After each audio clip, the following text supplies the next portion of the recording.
I'm Yakov Nagen. I'm a rabbi. I live in Jerusalem. My organization is the Or Torah Interfaith Center. And the most important, I'm married to Michal, and we have 7 blessings every day, meaning our 7 children. I live in Jerusalem, in Hebrew, Yerushalayim, a city I love with all my heart, which means my heart is often broken because we know that there's much conflict around the city of Jerusalem, but also often uplifted. So I think the 7 minutes we get now, I will focus on the vision, problems, and path ahead. But in the second round, I'll use the last 2 minutes to show that even now in the present, there is so much light and beauty within Jerusalem. And because if people despair, feeling we're so far from where we want to be, when you despair, you lose hope. And when you lose hope, you become passive. So the good news part will be at the second round. Okay, but in this first the vision about what we would hope it to be. Yerushalayim has in it the word Yerushalayim Shalom. And as mentioned in the first day by I think speaker Wendy, Shalom is much more than peace. Shalom, a mystical teaching, begins with the Hebrew letter Shin, which represents Eish, fire. It ends with Mem, which represents Mayim, water. Shalom is taking forces that are opposed to each other and finding a way to integrate them to form something which is greater by integrating forces like fire and water that would seem at first glance to be enemies of one another. So the Talmud teaches if someone at night dreams of a kettle, a boiling kettle, this is a sign of shalom, because we have in a kettle, we have the water, we have the fire, but not only do they coexist, but they work together to create something greater. And this is the vision of our hope and prayer for Jerusalem, Yerushalayim, to be a place of connection. A connection in so many ways that the connections make it more rather than less. In the Abrahamic traditions, Jerusalem is a point of connection of heaven and earth, both in the Torah and the Bible, but also in the Islamic tradition. What is explicit in the Hadith, the site in which Muhammad, peace be upon him, went to heaven, was in Al-Aqsa. And so again, a point of connection of heaven and earth for all the Abrahamic religions. It is a point of connection for unity within the Jewish people. Prayer is always directed wherever you are in earth to Jerusalem. But also, it is a place of connection for all of humanity. The book of Isaiah talks about the Temple Mount as a house of prayer for all nations. And in the very first dedication in the book of Kings by King Solomon, the most important topic he had to speak about in the speech, you also got about 7 minutes, about dedicating the first temple, was turning to God and saying, listen to the prayers of all the Gentiles, those who come from afar. And the reason I stress the word afar, from far away, a very movement. I have, for 20 years, I've been studying together with a Palestinian sheikh, Khalid Abu Wawad, and we studied together. And he was so moved when we studied the prayer of Solomon. He says, you understand that this is the root of the word Al-Aqsa in the Quran, the 17th surah, Surat Al-Isra. And in the first verse, it talks about the journey of Muhammad to Masjid Al-Aqsa, which means the far away mosque. He says, realize there is a dialogue between the sources. The Bible, King Solomon, who is also in Islam recognized as a prophet, listen to the prayer of the non-Jews from afar, and the Quran talks about going to Masjid Al-Aqsa, the faraway mosque. And again, in the ancient temple, there were brought 70 offerings on the holiday of Tabernacles, which is a very universal holiday in Judaism, because the ancient belief were that there were 70 nations in the world. We now have to be many hundreds, but and also to return again to the Islamic sources. For me, the Jewish Christian sources, since we have the shared Bible, are in common. Is the Hadith that I mentioned earlier tells about the journey of Muhammad from Al-Aqsa to the heavens, and in his journey to the heavens, he meets both Moses and Jesus. And in Islamic tradition, I'm sorry that Sheikh Rassan is not here, he would present it himself. This is the base of the pillar of prayer. So this sacred site in Jewish, Christian, Muslim tradition could and should be a place of deep connection. In the times of one of the Khalifut, there were coins with a menorah and of the Shahada by the Umayyad Khalifut to express this. Tragically, a place rooted in the sources of connection has become a place of conflict. The heart of conflict, I feel, is exclusivity. If, as Dini said so beautifully, that God is for all of us. God has love and compassion for all of us, and therefore a sacred site should be where there's a place for all. There is, but exclusivity has led to violence, and many don't know it. For 2,000 years, the Jewish people yearned to pray on the Temple Mount, but right now, Jews are not allowed to pray on the compound.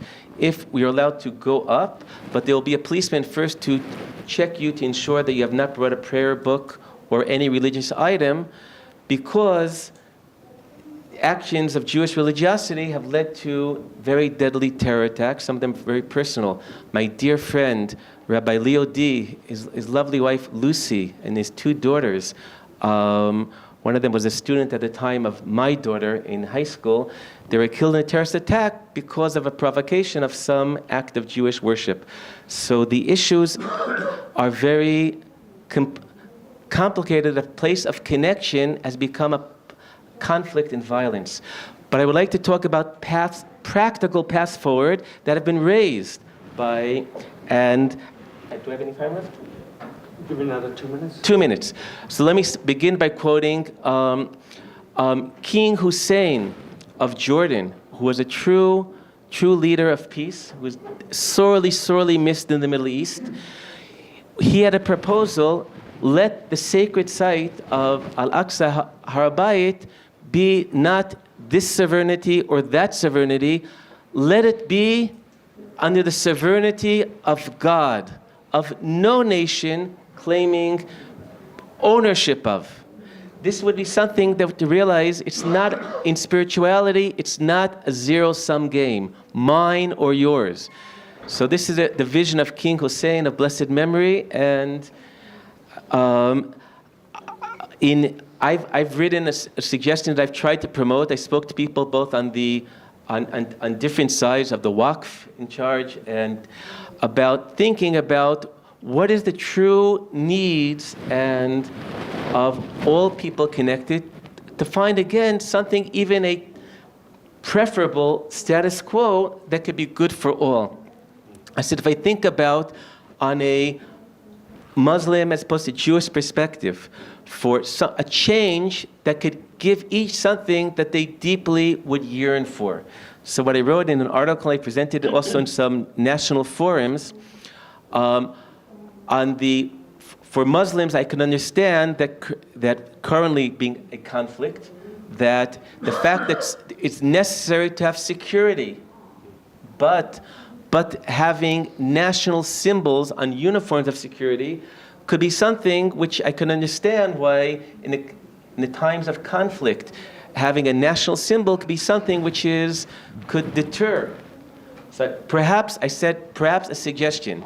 Have security, something which is done, people that are carefully vetted to be committed to security, but perhaps engaging people, in fact, from the world, and that could give a no less level of security for Al-Aqsa Temple Mount, and without a uniform that would be specially designed to express the sacred nature of this spot for certainly the Abrahamic religions and open for people of all religions.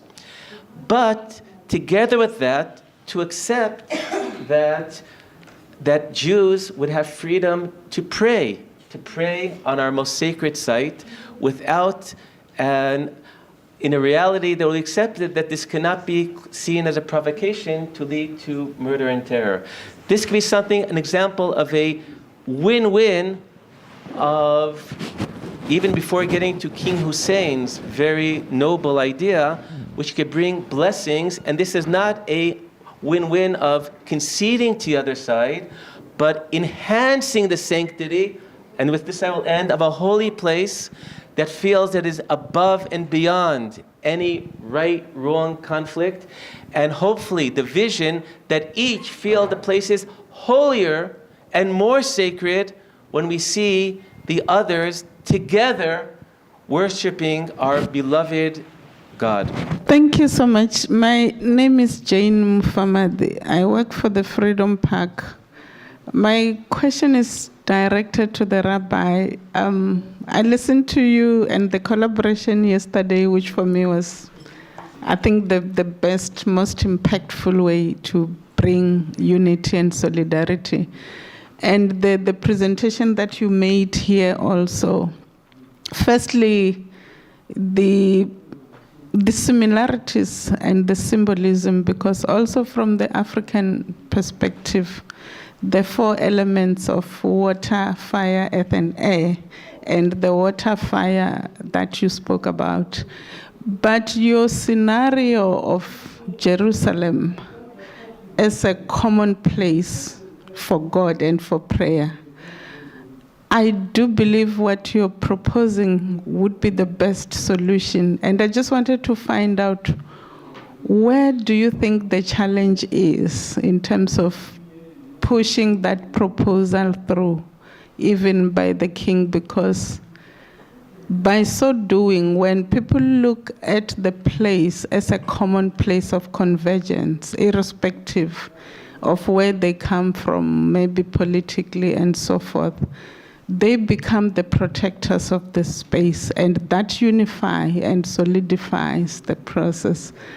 Do you think the challenges is within the faith-based communities and or from the government perspective or political? Thank you. I feel we need both a bottom-up and top-down process. And I feel, in one component, again, I realize there are many components. One component, I feel, my institution works on the sacred sources, believing that to create we have to create the new language and the new story. A language saying that we are not rejecting any of our holy scripts, but we are deeply, deeply rooted in all of our holy books, and feeling that we are devoted to the will of God in our vision. Often, visions of coexistence are couched in languages that are foreign to the region.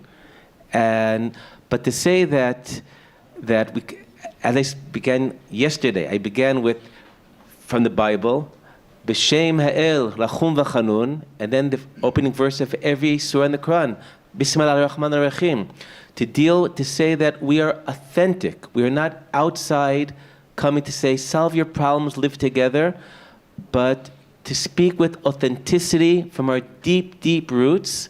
So we need, one component is from our loyal devotion to and faith in our sources.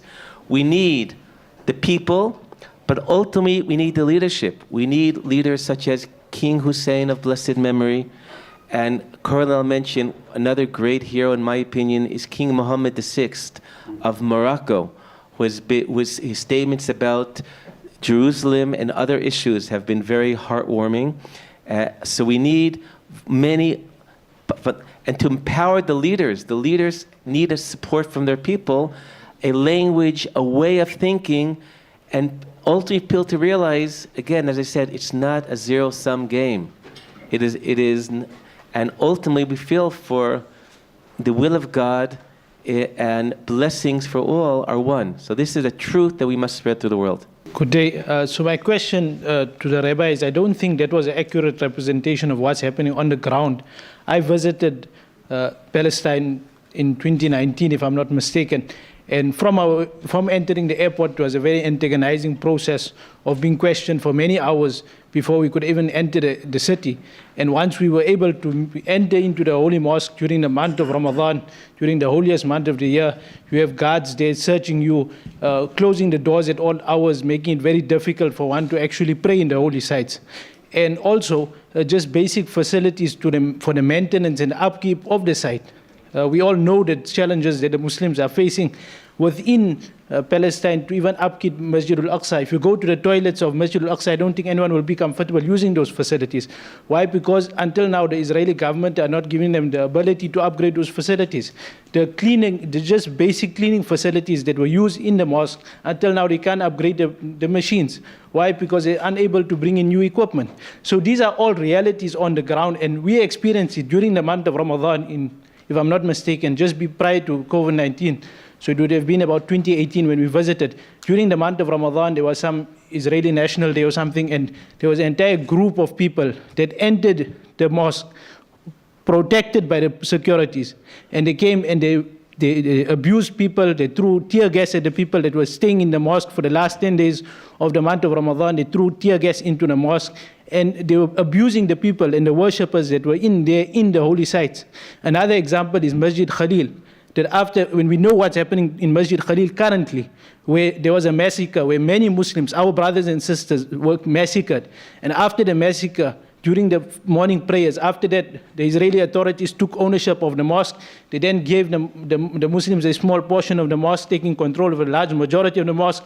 And during this last few months ago, the entire mosque was now taken over by the municipality, where one of the ministers of Israel came into the mosque, and he mentioned what he mentioned, and we're all well aware of it. So I don't think what you're saying actually reflects the reality on the ground that we're seeing. And that's the reality of the Palestinian people that have to live every day through.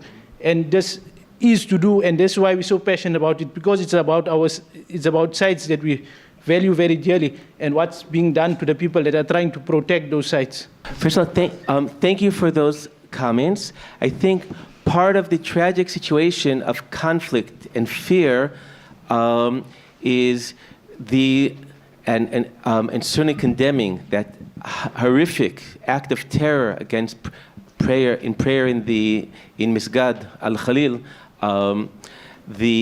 And part of the reason why it's so necessary to think perhaps a part of fear is everyone fears if we change the status quo, it is a sliding slope that things will be worse, more theirs and less ours. That's why I believe in what I try to express, any changes to have something that gives something of true significance and value for all the people that are connected, to always create a better situation for all. But thank you for bringing some of the points to me to attention, such as the bathrooms I wasn't aware of. So in addition to the points they made about uniforms without any national identity, that's another point that I was less aware of. So thank you for bringing it to my attention. So I promised that at the end, since the problems are well known, to say that there are some points of life in the light in the present, so there's something to hold on to.